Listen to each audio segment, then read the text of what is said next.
I think, all Fingers right, perfect. crossed. All Yeah, right. the host is, Woohoo. okay. Awesome. All right. Welcome everyone to the Sustainability Committee meeting. It's May 14th, 2025. And with us, our council members, Don Shanahan, Jessica Eigner, and Josh Goldstein. And Next I'm just is, missing, we're still missing the Telesco person though, right? Who was taking the note? oh, yes, actually, you are correct, Lisa. Yeah. Um, hmm. They can join. They can still join. Yeah, can we, I mean, since it's being recorded, can we still continue or do Yes, we we can need still them? go. Yes. Okay, okay, perfect. Okay. All right, next is public participation. Jody, do we have anyone that that would like to speak? Their hand Uh, raised. yes, we do. We have Great. Linnell. Well, let's see. Okay. You are, Okay, yep, I can see Linnell's iPad. uh-huh. Okay, so as a Linnell, can reminder, you unmute, yeah, unmute? as a quick reminder, Linnell, you have 3 minutes to speak to an item directly on the agenda. If it's not directly related to the agenda, I will have to disconnect you. So please start with your first name, address, and then you have 3 minutes to speak. Thanks. Hi, my name's Linnell Jones, and I'm sorry, it's a misunderstanding. I'm just observing. Thank you. Oh, okay, no problem. No My problem. hand Okay. wasn't up. I apologize. No worries. Okay. Okay, It thank you was for up here. thanks for joining though. Wonderful. Well, So welcome. Yes. yeah. Okay. And then I think what you can do, Jody, if you can, you can remove her from what do you call it? From being a Yes. panelist. There There we you go. Okay. go. All right. Next is acceptance of the meeting notes from April 9th. Can I have a motion? Thank you, Councilmember Shanahan. Any changes, corrections, or anything at all? Seeing none, hearing none, all in favor of acceptance of the minutes? 1, 2, 3, 4. Okay, that's unanimous. That passes. Thank you. And let's see what that's it. All right. So now over to you, Jody, with the agenda.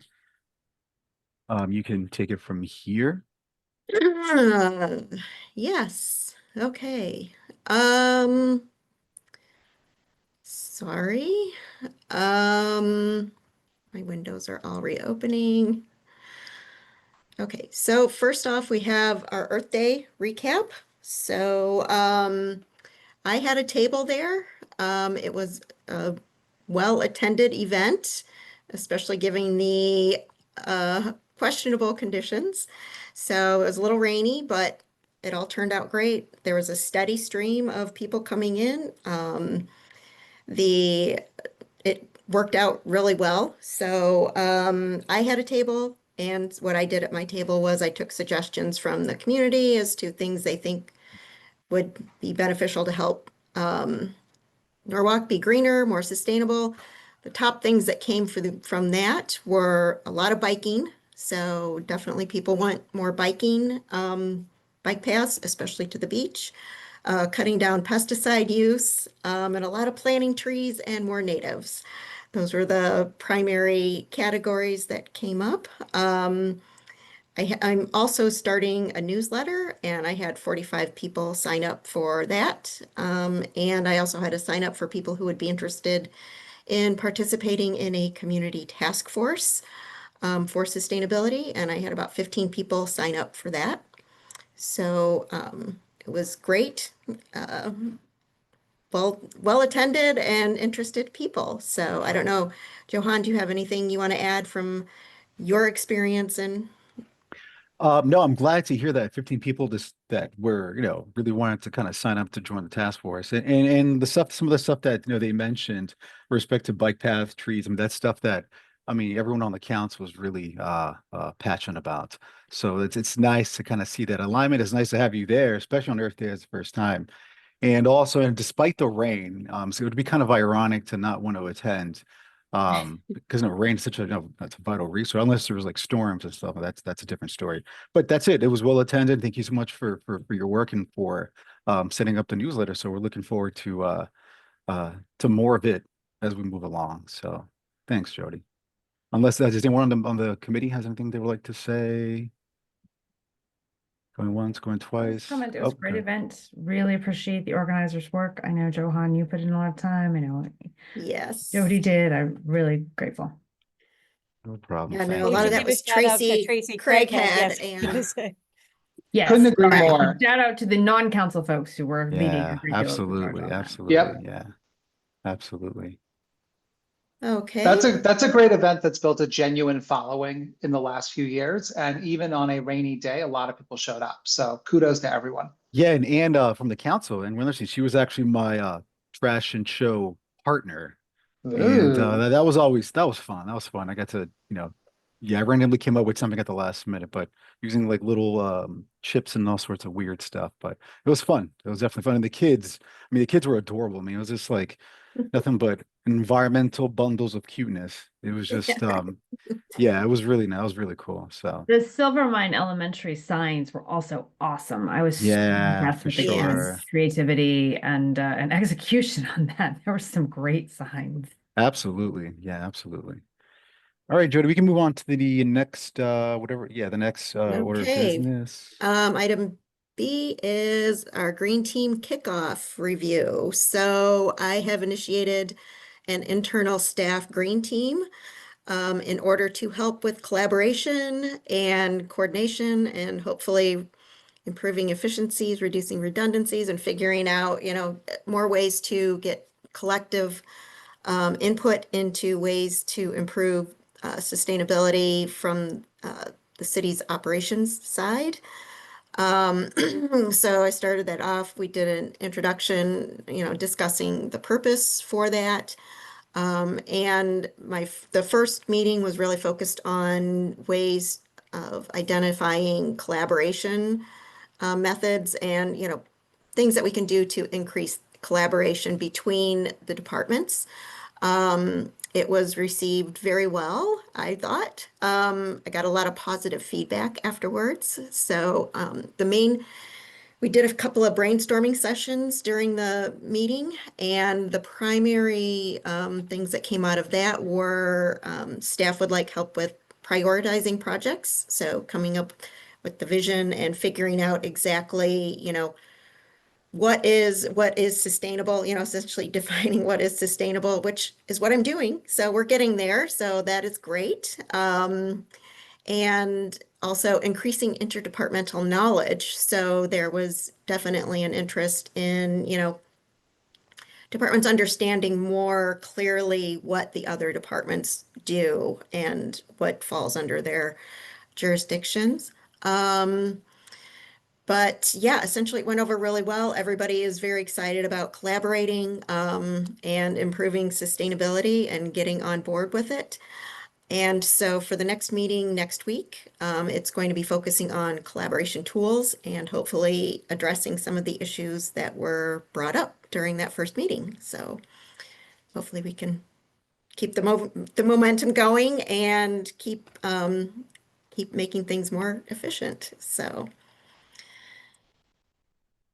All right, Johan, you were there, or Johan, do you have any comments or anything? You were there, so. Yeah, let me just quickly say, yeah, no, I see you. It was fantastic because it's something that I think if I remember correctly, the plan actually identified that there was a lack of to some extent coordination, understanding what sustainability is and how each department can actually contribute in their own way to sustainability goals. So, I mean, I think it was a wonderful presentation. People were certainly receptive, and so I think that and you can tell by how they were participating in the different tables. I think that's awesome. That's awesome that it's starting to spread now across the institution, which is the city. So yeah, it was fantastic. Nora, I saw you had your hand up. Yeah, just a minor point or a suggestion to consider for the future. One of the things that we're doing on the Affordable Housing Committee is actually keeping a spreadsheet that lists, in this particular case, it's all the goals that were sort of already identified through the Affordable Housing Plan, but we've actually already started modifying those as, that wasn't quite realistic, or the phrasing wasn't right, or, this is a narrower but much more achievable way of doing that. And the value of having that is that then it can be shared, it can be updated, it can be it's a constantly available kind of like tracking. So I would certainly encourage, again, as this green team gets rolling, having something like that. I've seen it work in other situations to be really effective so that everyone has sort of a shared understanding of where we are. And it's also very easy then to be accountable to folks in terms of what we're achieving and not. So just putting that out there as a recommendation. I feel like The problem with big studies is, and plans, is that then they get sort of frozen. And so something that feels to people easier to kind of update and make fluid, I think is more conducive to actually achieving some of our objectives. So just my 2 cents. I love that. Thank you for that suggestion. And yeah, that's exactly what we're aiming for. So I love that. Thank you. Very useful.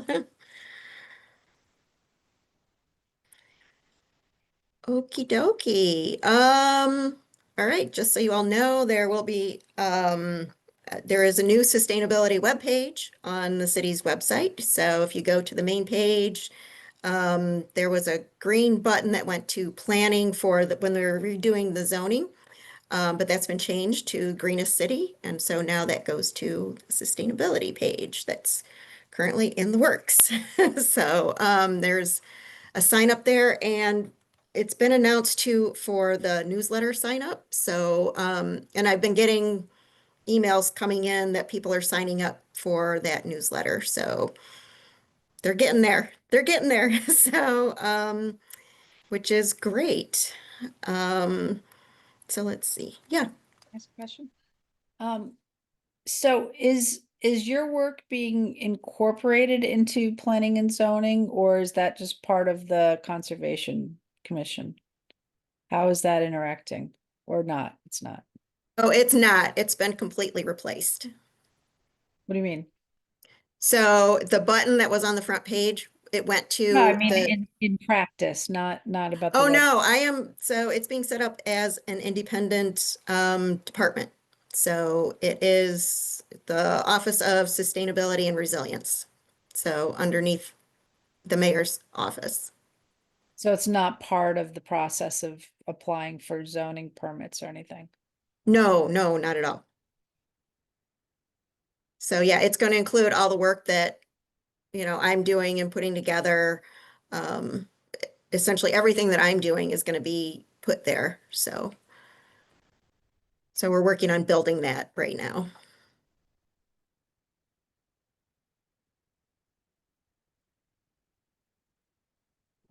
Okay, actually, where did it go? I don't know where it went. You'll see the logo soon. It should be up there on the webpage very soon. So yeah, we've got that approved by the mayor and Michelle. So, and that'll be part of the branding for all the educational materials. It'll be on the webpage, and any of the event things that happen under sustainability. So we're getting there. It's coming to fruition. It's getting to be real. So just for clarity, I think what Heather might be asking is that Alexis is still the Conservation Commissioner for purposes of the inland water regulations, right? So if maybe that was the confusion, Heather, is that?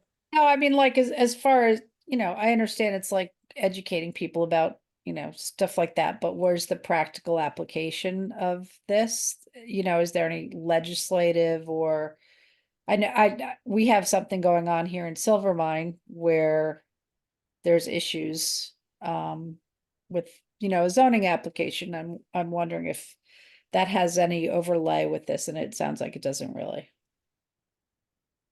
Oh, if it's a zoning issue, that would still be with zoning. Texas.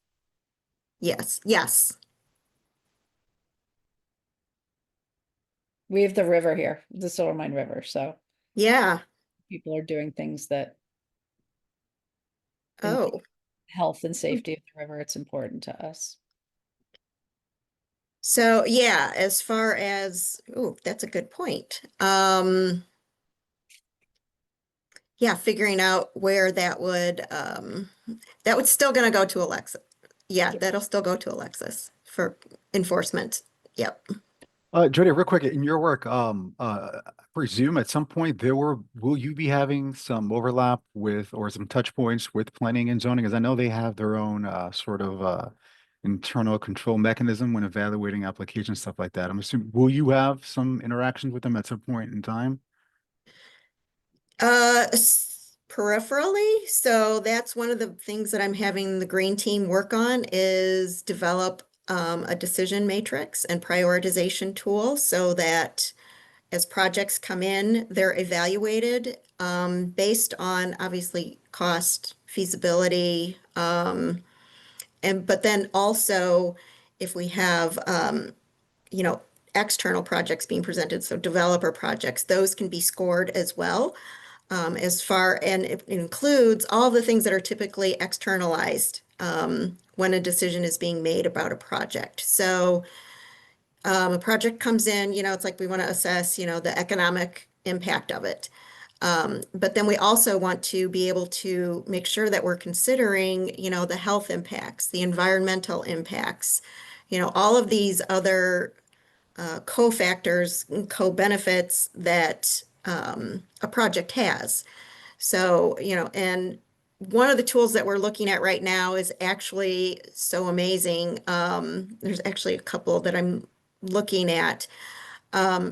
When we're doing this project evaluation, it allows you to model the project, and you can do a digital twin model, and you can actually see, and it creates and generates, and then you can actually more clearly see and understand the impacts of a project that it has. So, you know, if we use this type of material, or, you know, if we leave this much open space, or, you know, all the different factors that can go into a development can be all input into the model, and then you can actually see the impacts, and it helps you calculate that. So, you know, emissions, you know, community accessibility, whatever the indicators are that you want to include in that decision making. And just a quick follow-up, Jody. With the tool, with that framework, the decision framework, will planning and zoning be encouraged to kind of take a look at it and be able to incorporate some of that into their work, or is that something they have their own, or is that completely different? Ideally, it will incorporate what they already have. So that's why I want to do it through the green team, so that each department can include their, you know, their perspective into it. And, you know, we make sure that we're covering the different factors, you know, that come into play for each department. Okay, perfect. Okay, just want to provide some clarity there. Okay, thank you. Is there any kind of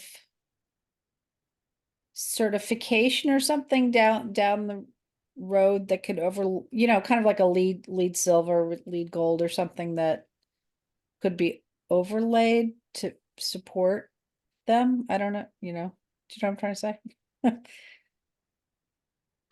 Yes, it will somewhat tie into a certification standard.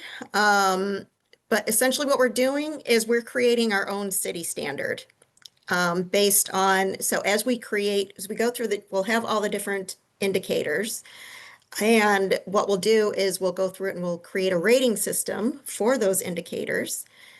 And each project can then be scored. And then based upon the final score that it gets, we can determine, yes, this is a great project, let's get it done. You know, we can shift it up in the prioritization. Or if it doesn't score high enough on our evaluation list, either the project can be tweaked or it can be deprioritized. Does that make sense? I mean, we could still use those lead checklists the same way, sort of, right? Yes. So the leads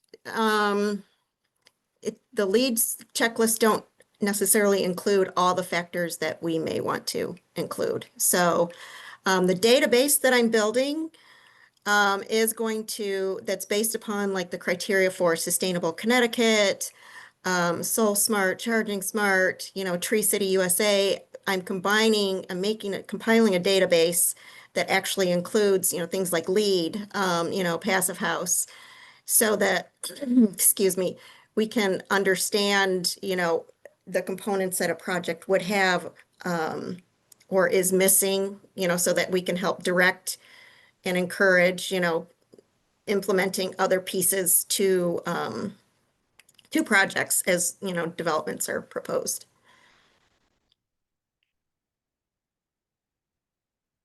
I'd like to see it become a requirement for tax abatements for large developer projects too, you know, something like that. I'd like to see that happening down the road.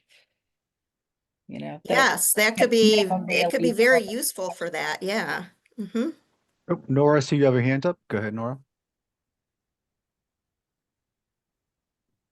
Sorry, and are you done, Heather? Sorry. No, because I wanted to follow up on that point you're making, and I think again, this is probably a down the line thing, but this is something I've been trying to say often. It is so important, I think, that in our planning for things like this, we really are practical about not just putting requirements on homeowners, but also um, providing them, but also evaluating how affordable are those requirements. Can we give them out of the box solutions? So for instance, this is the DPW has put rainwater management requirements, impermeable surface requirements on all new constructions and major renovations of homes. Something that I, in theory, support. I went through this experience, however, as someone whose home needed quite a lot of work.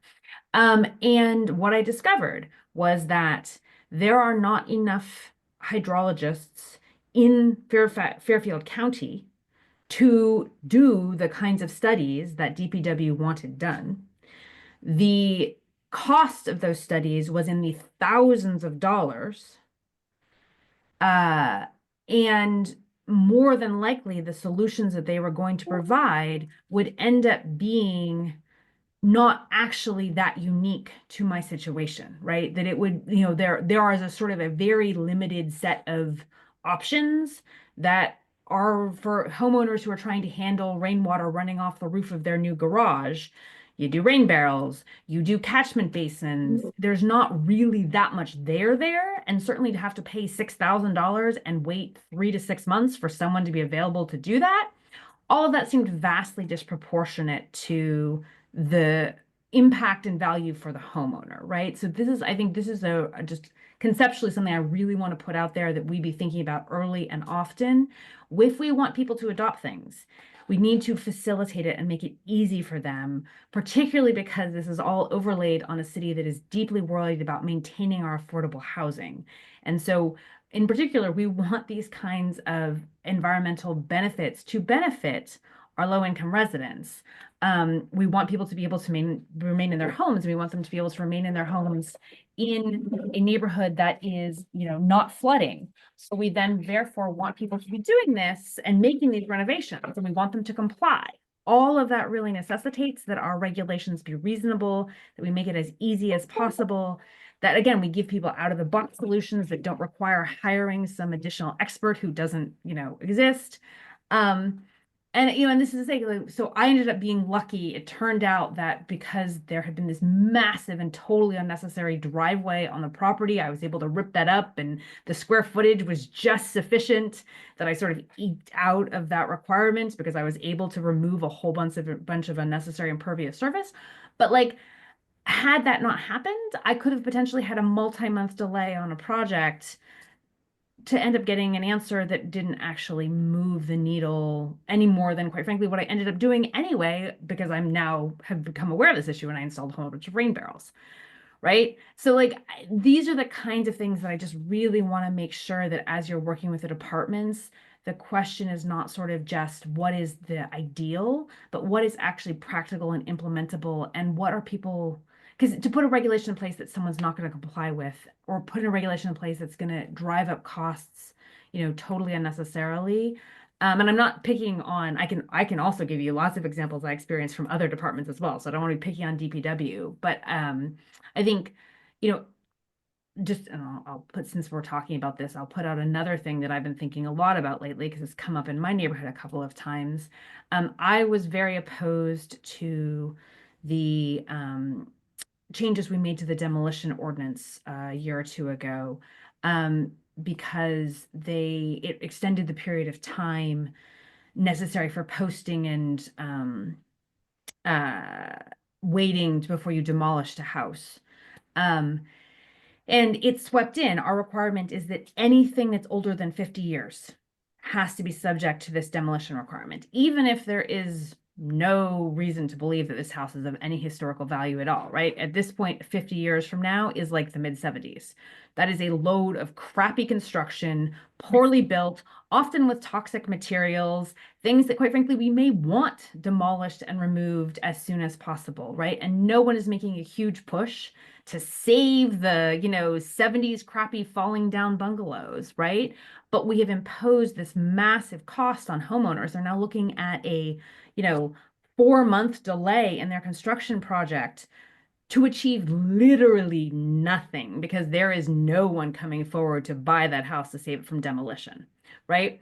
And we're actually dissuading people from potentially doing major upgrades or major replacement to a much more environmental and much more sustainable house, right? Something built to contemporary standards is going to be far more energy efficient, far safer, far cleaner. The sort of horrifying 50s, 60s period of like, God knows what toxic things they were building with kind of thing, right? So I started soapbox, I got started on this, and I apologize, but this is something that I find myself thinking a lot about in terms of our good intentions really being oriented to achievability and how we can sort of maximize the impact and effectiveness of what we're doing in a way that, again, makes Norwalk a model, not just for sort of idealize best practice, but like how do you actually achieve these kind of things in a city, particularly a city that really wants to maintain affordability, and sort of how do we target, as you said, sort of the things that are going to have the greatest return, the things that are going to have the most impact, that we're not sort of chasing some pure ideal. And when we could get ourselves 60 or 70% of the way there at a much, much lower cost, that actually means people are going to do it. Anyway, I'm done with my soapbox, but I've been thinking a lot about that and sort of the intersections of the sustainability and affordability paradigms and how, potentially they can both move forward together if we're strategic about it. And will stop. Sorry. No, thank you. No, it's helpful. We'll certainly continue the conversation. And to Heather too, thank you for bringing all these things up and stuff. Yeah. Heather, I don't know if you want to say anything, any ideas you want to follow up with? That just, we have a lot of big developments going in, and it would be really nice to see more of that. I don't know. There's the push-pull with a lot of the technology, as you were saying, that we need to really look at. So, we want to leave it flexible for new things too. Okay, great. Thank you, Heather. All right, Jody, over to you. We have 20 minutes left. You want to start? Should we move on to the sustainability task force, or do you have something else you would like to add to the conversation we're just having? No. I do encourage you all. I would love to meet with any of you to spend more time gleaning your insights. So open door anytime. I would love to meet with you all and hear more about what your thoughts are. So you all are on my list. I'm going to be reaching out to you anyways, but feel free to let me know what works for you. Okay, so the last thing on the agenda is potential proposal for a community sustainability task force. So I have proposed this with the idea being that sustainability is a huge thing. It's a community thing, and it takes a village. It's going to take a lot more than just me to do this. So I'm working with obviously the green team, so internal city folks, and then what would be really helpful, I think, would be to build some sort of community task force, board, commission, however you think it should be structured, but essentially a opportunity for collective impact around sustainability. So they already do this over in the health department and community services. They've got a fabulous collective impact and so model going. And I would like to either incorporate with that or repeat that, focused on building sustainability initiatives in the community.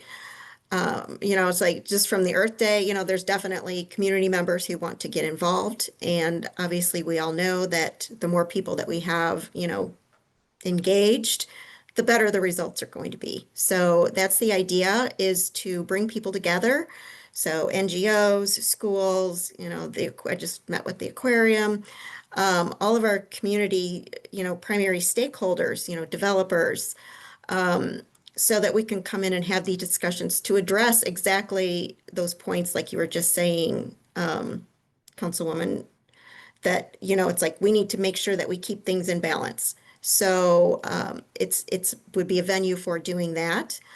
And it's a way to make sure that everybody across the community is going to be included. So it's a way to branch out and extend the network and, you know, build a broader network to make these types of impacts more viable. So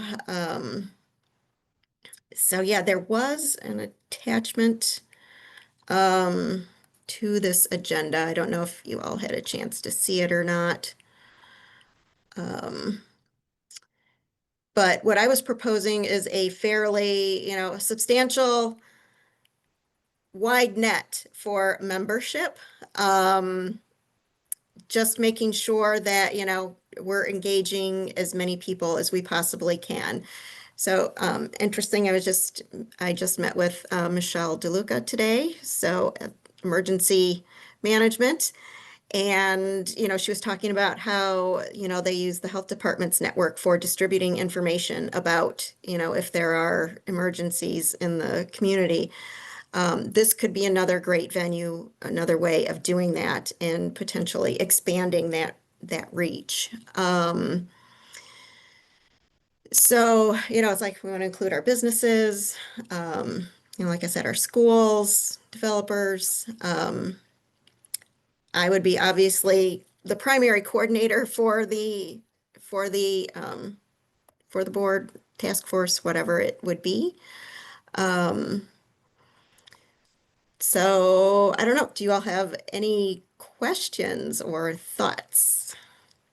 Thanks, Freddie. I'll just kick off real quick. They will, the actual, ideally, the committee or the task force will be able to kind of propose certain activities or initiatives once they get together and meet. So, Right. So okay, yeah, you perfect, know, perfect. I just want to make sure. right. And so then anything that would be proposed or, you know, addressed or, you know, ideas that community members have would be presented to you all. So it would go to this committee for further discussion. Okay, and just a real quick follow-up. And so on number 5 under key responsibilities, progress monitoring, should we include in there, you know, encourage them to kind of design like a theory of change or like a results framework to kind of keep track of KPIs or kind of keep track of what the inputs are, what the expected outcomes or outputs are going to be? Those are different. I mean, that's something I think we could probably put together and just submit to them so they can have at least sort of like a foundational framework to that'll help guide them and they can kind of refine it as they go. But I definitely think it's when it comes to progress reporting that we're to keep track of in a very systematic way of where they are and stuff. So you know, kind of keep things a bit more organized. Just a suggestion. Um, Heather, I saw you had a hand up. Sorry. Yeah, sure, go ahead. I don't know, Jody, if you've incorporated this, but I'm on the, I don't know, committee or whatever it is. There was a state grant that was given to Norwalk with the health department called Healthy for Life. And most of the stakeholders from, you know, the social services area were represented there. Norwalk Acts, I think, came out of that and stuff like that. But that's through Teresa. Did you meet with Teresa I Argundel? haven't met with her yet. So She actually ran like the pods that you're talking about, the point of distribution, the simulations and stuff. But there's a lot of data collected about what the community looked at, you know, as far as things that impact health, like how close recreation facilities are. So that's one of the things that came out of that. It's like, you know, South Norwalk has the least access to recreation open area. That's how we identified hot zones. Through that committee, we identified that Norwalk has the lowest tree canopy in this of any city in Connecticut. There's a lot of things that came out of that. If you meet with her, she could probably get you that data. And I think that would be a really good starting point where maybe a lot of that data and some of the troubling things. We have some food deserts too, that came out from there. And there's also the, what is it, Hudson to with the Housatonic did a lot of the data mapping with a lot of that on it.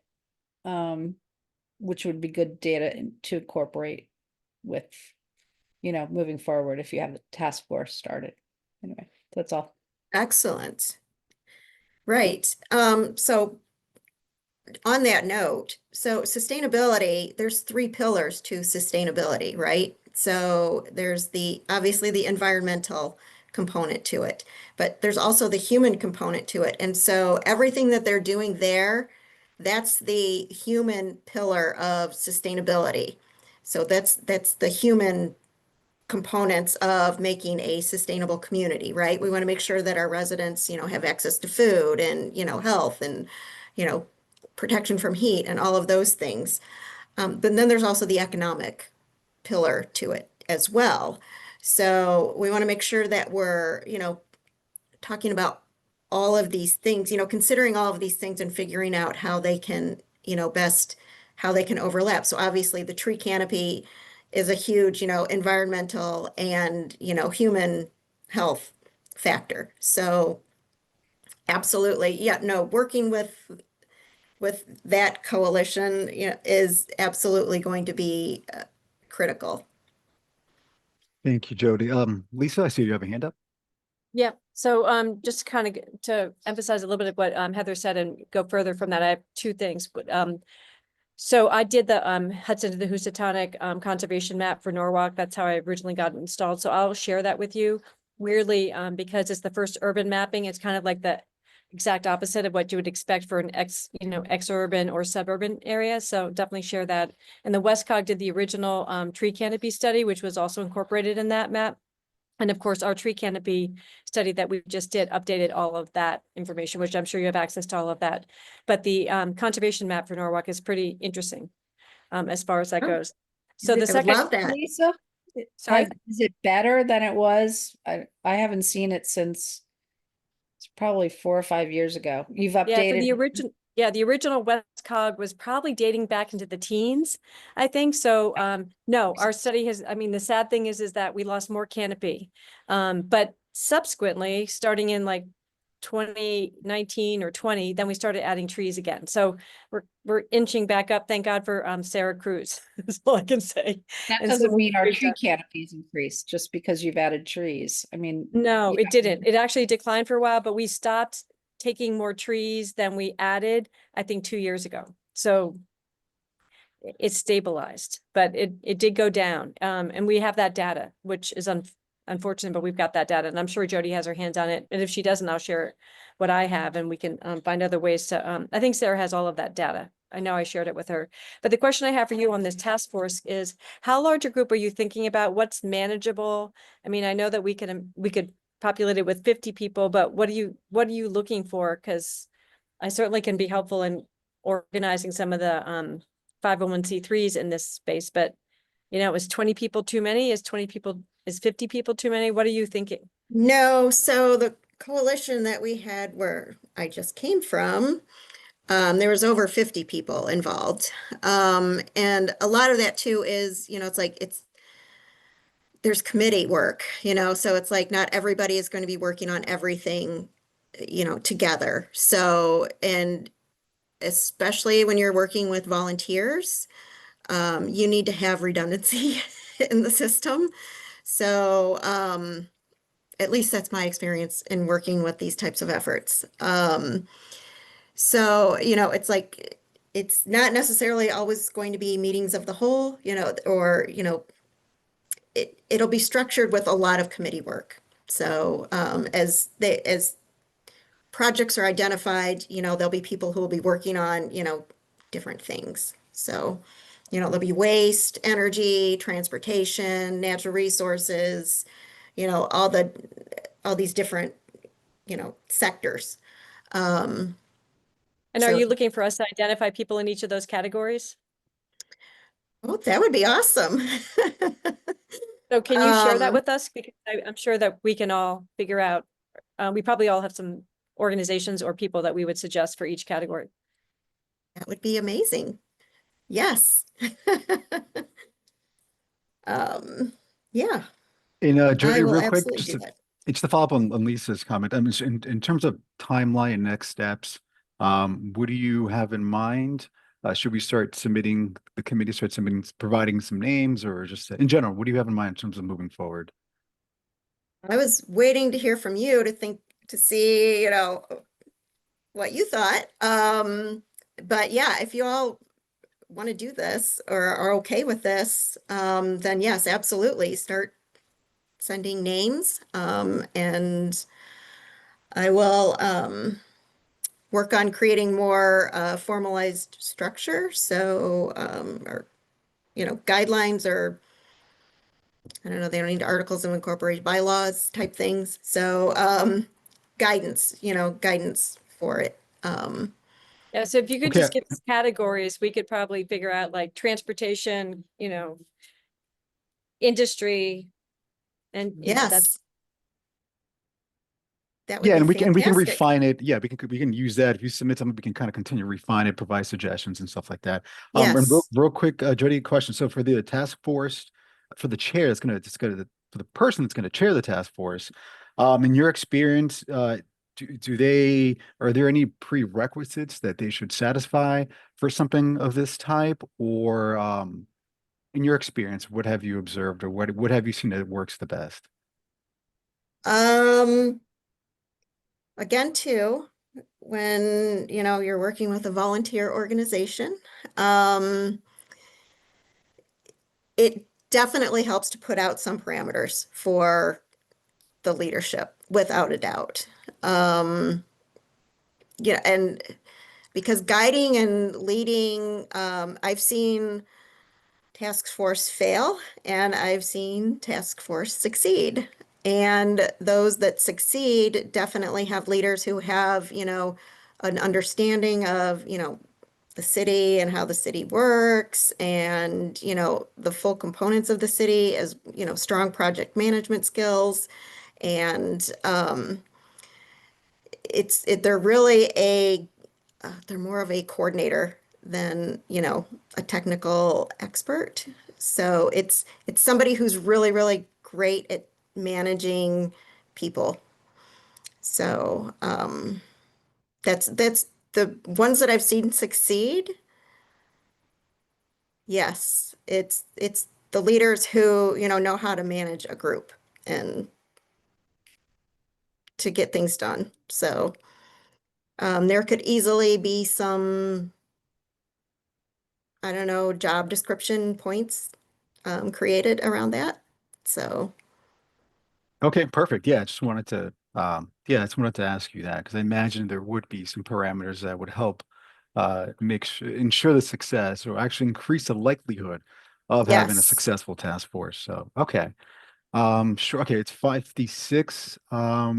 Jody, does anyone else have any comments, questions, anything about Jody's proposal for putting together a task force? If anyone has any suggestions, if you look it over again, feel free to email Jody, of course, with any Yes, ideas. please. Absolutely. And I guess in terms of moving forward, I guess, Jody, we can continue the conversation, and then for next meeting, we'll set something up for the agenda. And I guess we can take it from there. So with that said, Jody, anything else you would like to add? Nope. Thank you. Okay, can I have a motion to adjourn? Okay, we have three. Okay, thank you, Councilwoman Heather Dunn. There we go. All right, thank you so much, Jody. Thank everyone for your thoughts and ideas. We'll talk to you soon. Thank All you all and good luck at your next meeting. Thanks. Thanks. Bye.